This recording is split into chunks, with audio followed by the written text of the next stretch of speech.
Welcome to Agri-Pulse Newsmakers, where we aim to take you to the heart of ag policy. I'm Spencer Chase. Our guest this week is California Republican David Valadao, who joins us to discuss ag funding and the agenda on Capitol Hill. But first, here's this week's headlines. The Supreme Court ruled in favor of a pair of Idaho landowners and said their property does not constitute a wetland. The justices were unanimous in their opinion that the case should be returned to a lower court, but differed on the proper test for determining what exactly constitutes a water of the U.S. and be subject to the jurisdiction of the Clean Water Act. In a 5-4 decision, the court ultimately ruled that a wetland is covered under the law if it is indistinguishable from a regulated body of water and has a continuous surface connection to an existing WOTUS. USDA opened a new animal disease facility in Kansas. The National Bio and Agro Defense Facility opened its doors Wednesday, officially beginning the process of replacing the nearly 70-year-old Plum Island Animal Disease Center in New York. The facility is the first on American soil with the capability to study high-consequence zoonotic diseases on large livestock. USDA now takes control of the facility under a 2019 agreement with the Department of Homeland Security, which constructed the facility in Manhattan, Kansas, after a nationwide search for a location. And finally, the stalemate over debt ceiling negotiations had a direct impact on farm policy this week. House Appropriations Committee Chair Kay Granger postponed a markup of 4 appropriations bills as the talks lingered this week. One of those bills would fund USDA, FDA, and the Commodity Futures Trading Commission. Biden administration negotiators and House Republicans deliberated about the right approach to address the nation's debt ceiling, which federal officials say will be reached at the beginning of June. California Republican David Valadao sits on the House Appropriations Committee and the subcommittee charged with determining the federal government's ag and food spending. He says delaying the markup was the right call. Well, the fight that we're having right now on the debt ceiling is the president and the other side of the aisle seem to be looking for a lot of shiny objects to point to distract away from what we should be focused on, which is the debt ceiling right now. And so pushing it back, delaying it is the appropriate move. And if you look at what's happened over the last couple of years, even when the Democrats were in the majority, and we were doing full committee markups at the end of June, right before the July 4th recess. And so we're actually still ahead of schedule. We just delayed it by a little bit, and it is to allow the speaker the ability to focus on the debt ceiling, not allow the president to have some shiny object to point to and distract away, but actually have a conversation about what they need to be talking about. So I want to ask about some specific things in that legislation. Specifically, Chairman Harris said on this program a couple of weeks ago that he was very focused on commodity credit corps restrictions and restricting how the ag secretary can use that account. Where do you stand on that idea? Well, and I'm a dairy farmer and still live on the dairy. And so for years, we watched the CCC come out and purchase products. And a lot of times it wasn't conducive to the marketplace. And so allowing the government to come in and just purchase product and put it on government warehouse shelves and hold it there, I mean, it still puts downward pressure on the marketplace. It still, I'd say, depress farmer prices for a longer period of time than they probably should be.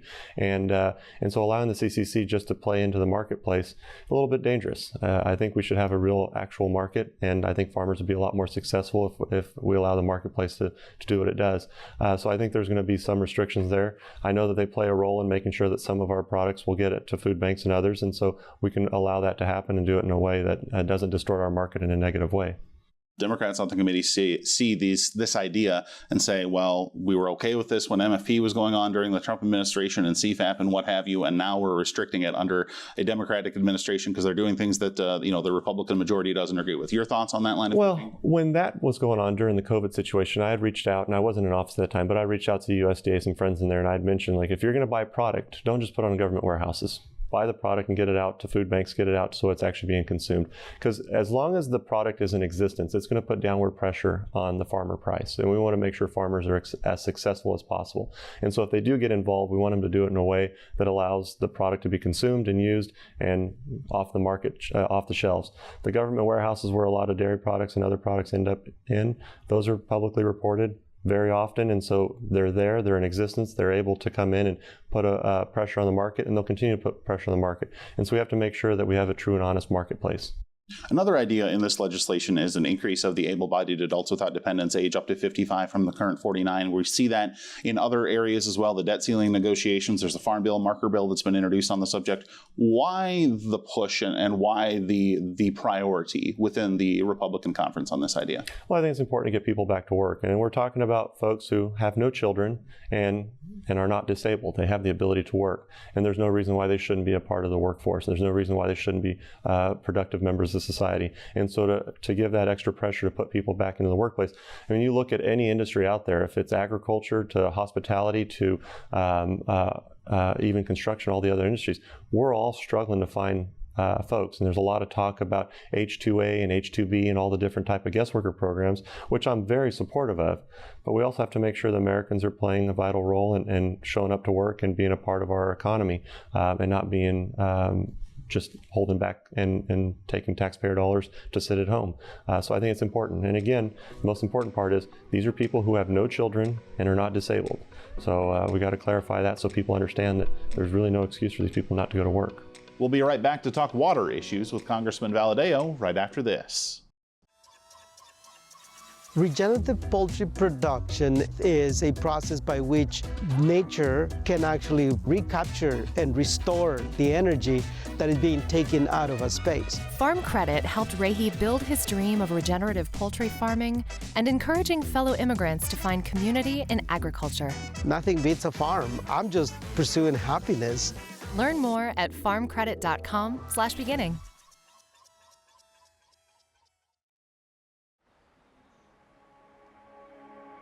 Farmers are always there for each other. We shed tears together, we celebrate together, but we also grow together. Farm Bureau is the largest general farm organization in the country. We have the farmers' back. If you're a farmer and you're not a member, we would welcome you into our Farm Bureau family. And if you want to know more about agriculture, come be part of this great family. Welcome back. This week's news of water usage reductions from California, Arizona, and Nevada is welcome news, but California Republican David Valadao says more can be done for producers in his area. We've already got a very small amount of water that we're always fighting for, and you've got communities in agriculture all struggling to get enough water before it goes out to the ocean, and it'll add pressure. So as they lose some of that Colorado River going into Southern California, they'll start to look for other places to take water from and compete with us. And farmers in the Central Valley are already struggling with LA and a lot of the southern communities there with a lot more money to be able to pay prices that farmers just can't justify the expense on. So what we need to do is we need to invest in more infrastructure, more water storage. And some of that is going to be reservoirs, some of that's going to be below ground storage. That's going to be rules and regulations that allow us to move water through the Delta. Like my water bill, one of the things that we focus on is implementing the 2019 biological opinions that allows real-time monitoring of what's going on in the Delta, allows us to be able to move more water south of the Delta. That'll give us more water to trade amongst farmers in the community so that people have water at their faucets, but also we as farmers have water to grow commodities. Your district, like many other parts of California right now, not necessarily dealing with water shortage, but water abundance as flooding has hit your neck of the woods pretty hard. What can you tell us about what that has meant to producers in your area? So like you said, we went through a few years of drought. And so it's not uncommon to drive around the valley and see wells pulled out of the ground. I drove by one the other day that there was a pile of sand on it alongside of it. So you know that well's probably got some major damage done to it. We've had some issues with very, very little water. Entire communities out of water. We've got probably about 2,000 domestic systems out there that have tanks and pumps and water being trucked in so that people have water at their houses or in their communities. The water situation has gotten very, very dramatic. And then turn to this year, we've got record snowfall, the most in recorded history, and it's melting at a pace that we hope to manage. But it's flooded out a few rivers. We've had some levees break. We've had some communities underwater. We've got an entire community that's underwater. We're increasing a levee height right now, 14-mile levee that protects the city of Corcoran with 14,000 residents and 9,000 inmates at the Corcoran prison, and Stratford's another community. So all this water is going down these existing waterways, and it's brought back the Tulare Lake, and we've got thousands of acres acres underwater. The threat is if that snow melts too fast, those waterways won't be able to handle it, and we'll have more levee breaks, and we could potentially have a problem with some more communities either threatened or actually underwater. Can't let you go without asking about your Farm Bill priorities. That legislation due to be reauthorized yet this year. What's your wish list as Congress looks at that? Well, we've really got to look into the crop insurance stuff.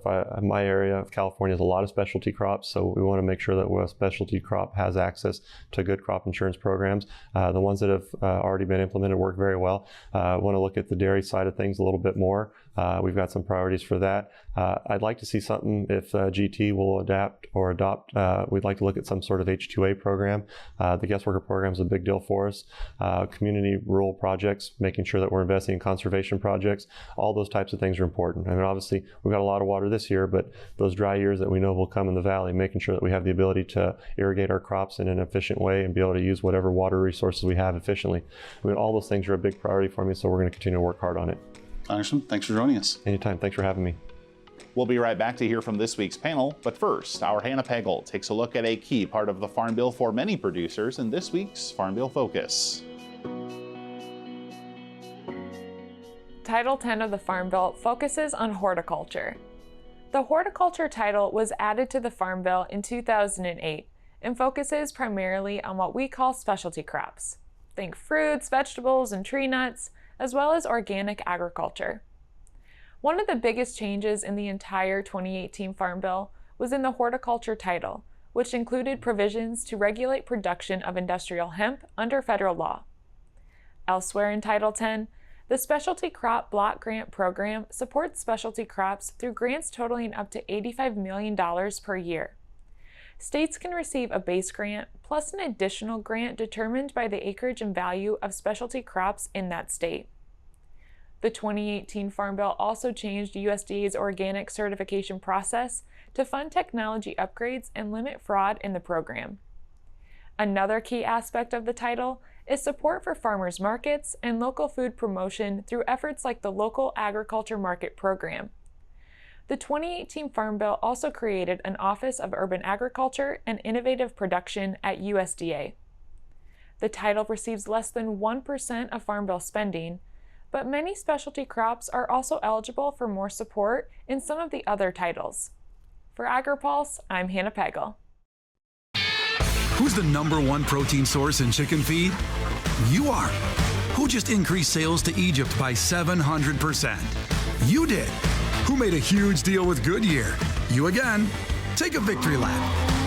When you pool your resources through your soy checkoff, you're making sales, you're making breakthroughs that all come back to your bottom line. That's you. That's who, as your soy checkoff. Moving soy forward, moving you forward.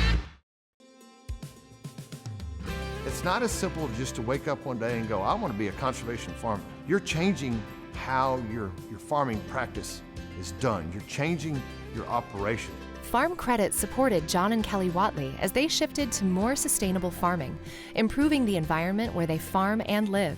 Learn more at farmcredit.com/climate. Welcome back to Agri-Pulse Newsmakers, where we are joined by a couple of folks that are going to discuss with us issues facing producers in the western part of the United States and specialty crop growers really throughout the country. Joined this week by Dennis Nuxoll with Western Growers and Sara Neagu-Reed with AmericanHort. Appreciate both of you taking the time to join us. And Dennis, I want to go to you first because obviously we saw some big news at the beginning of the week, a long-standing issue, not only in Western farm policy, but in Western policy writ large, the Colorado River situation. And we saw some resolution there.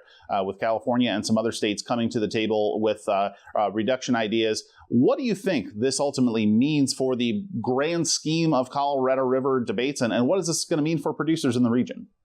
Well, we don't quite have full visibility on what's going to happen in the Colorado River because some of the details haven't been released, and some of the details may not have yet all been worked out. But obviously, quite critical to try to bolster Lake Mead and make sure we don't get to Deadpool in Lake Mead where we can't generate power in the dam there.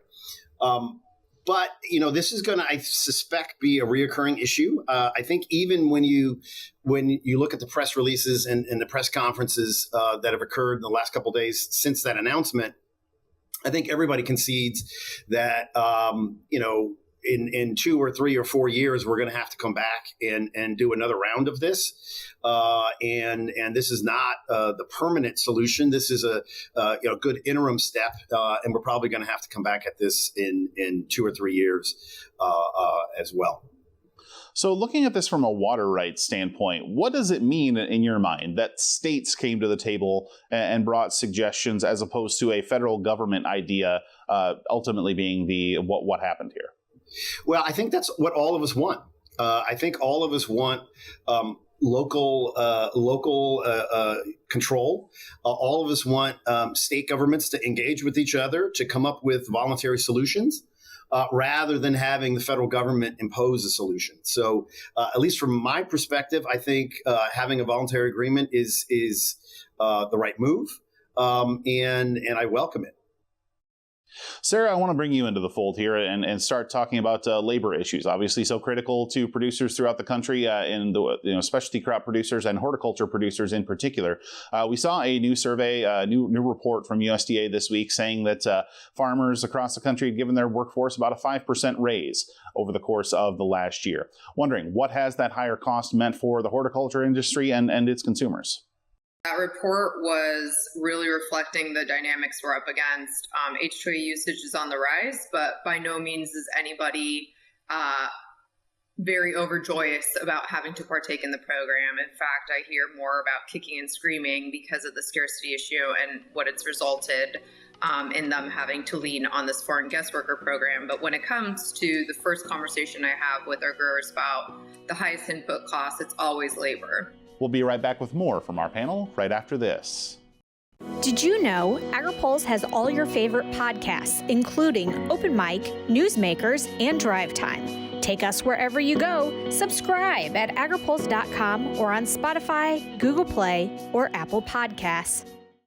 Agriculture Future of America is a nonprofit building transformational leaders in food and agriculture. AFA prepares college students to join the workforce as innovative and engaged young professionals who will shape the future of agriculture. Head to agfuture.org to find out how you can get involved. The Senate and House Ag Committees are busy working on the next Farm Bill, which will cover commodities, specialty crops, livestock, and more. This legislation will impact every farmer, rancher, and rural business for the next 5 years. Make sure you don't miss insights and analytics that only Agri-Pulse and its top-notch team of well-connected experts can provide. Register today for a free trial at agripulse.com and click the subscribe button, or email us at pam@agri-pulse.com. You don't want to miss this Farm Bill coverage. Welcome back. Organizations representing specialty crop producers are pushing for automation research funding in the upcoming Farm Bill. Sara Neagu-Reed with AmericanHort says it would be a good start. We're always looking for every congressional session to move and take action on ag labor reform so that we can have some sort of immediate remedy. But now we're thinking long term. And in fact, this isn't the first Farm Bill, but it's the first Farm Bill that we're proposing something of this sort. A standalone mechanization research proposal. And the request itself is honestly a drop in the bucket because research and development surrounding technology of this sort takes many, many years and is very expensive. So with the $20 million asked mandatory spending, we foresee that setting ourselves up for the future because we cannot be in this sort of status quo for the coming years. And we can't wait for another Farm Bill either. We have to start investing more and more dollars, working in public-private partnerships so that we can have this form of technology. You know, last year, the green industry conducted a survey of our members throughout the nation. And one of the points that came back from the survey was that nearly half of the surveyed growers started using a new labor-saving technology during 2021. But with that said, those are only the individuals who have access to something of that sort. And it's very small pool, but I think that data point indicates that everyone is willing and ready to invest in that type of technology if it's there. So we need this sort of program to get us there. Well, and a lot of this technology is going to be very, very expensive, not only to produce, but then ultimately to purchase once the research does bring a product to commercialization. I say all that to ask, a $20 million a year ask in the Farm Bill, Is that sufficient? Or where do you think this investment will ultimately need to go? Yeah, well, you bring up another proposal, and we're hoping that at some point through this Farm Bill process, these two will go hand in hand. But we are asking for two things. One is this standalone research initiative that we just discussed at $20 million in mandatory spending a year, and that's to invest in the R&D. But to implement and to allow for growers to have access and be able to afford this type of technology once it's on the market, we're looking at a cost share sort of mechanism. And this would go, like I said, hand in hand, because as these products come to market, the investment itself is going to be very expensive for growers, but in the long term, set them up for success. So they will need some assistance in that way, and that's why the second proposal that we're looking at for mechanization is a cost share sort of idea. Dennis, I want to wrap up our conversation with you and sticking with that Farm Bill theme. So many folks looking at changes to risk management programs in this upcoming Farm Bill, including producers of fruits, vegetables, tree nuts, those specialty crops as they are defined in legislation, wondering what are some changes that your members are going to be pursuing through this next Farm Bill to the crop insurance program? So for specialty crop growers, we're in an interesting position because there are some of our community who have crop insurance policies. There's about 75 specific crops that have an RMA crop insurance policy. But there are hundreds of more crops that have no coverage at all. So what we have presented to Congress is a set of ideas that would help us create more crop insurance products for our industry and make it easier for us to engage in crop insurance conversations. And so for example, how do we look at different causes of loss? If there is a E. coli outbreak of, let's say, strawberries, and that makes national news, that can tend to crash markets. And so as a consequence, many of our growers are interested in making sure that something like a food safety event and the revenue loss caused by a food safety event, that would be a covered cause of loss. And right now, that's not clear that is a covered cause of loss. And that's something, for example, that we're looking to Congress to help us clarify. So many people looking for changes in this upcoming Farm Bill, including producers in the western part of the United States and throughout the country, growing those specialty crops so critical to dinner plates across the country. Dennis and Sara, thanks for joining us. We'll be right back with more Agri-Pulse Newsmakers, but first, our Hannah Pagel takes a look at the economic situation in the cattle industry in this week's Ag by the Numbers. There may be tough times ahead for meat processors due to economic shifts in the beef sector. Two primary factors are contributing to the sea change: a smaller beef cattle herd across the country and a significant increase in live cattle prices. This chart shows beef cattle prices in the U.S. from the beginning of 2012 to March 2023. Prices have been steadily increasing since 2021 and show no signs of slowing down due to a contraction in American cattle inventory. The U.S. beef herd shrank to just over 89 million head of cattle and calves in January. That's the lowest since 2015 and a 3% drop from a year earlier. An economist from Oklahoma State University says the cutbacks were partially made due to droughts throughout cattle country and have directly resulted in higher beef prices and more competition for animals between processors. The tough economic climate has many plans to expand or build new processing capacity on hold. For Agri-Pulse, I'm Hannah Pagel. Register now for the 2023 Agri-Pulse Food and Ag Issues Summit in California. The event will offer participants a full day of presentations and panel discussions. You can hear from members of the California Legislature, food and agriculture leaders, along with industry experts and academics. The summit takes place on June 5th at the Sheraton Grand Sacramento and through our virtual experience. View the latest information and register today under the Events tab at agripulse.com. Looking closer, seeing further. That's how we do it. At Curious Plot, we're driven to find what's next for agriculture, animal care, and food. We stay curious because that's what it takes to grow understanding. That's how we plot strategies and tell stories that get results time after time. Marketing, communications, and consulting that look closer and see further. Curious Plot. We can't wait to help you tell your story. Thanks again for tuning in for another episode of Agri-Pulse Newsmakers. Before we let you go, here's what's on the horizon for the upcoming week.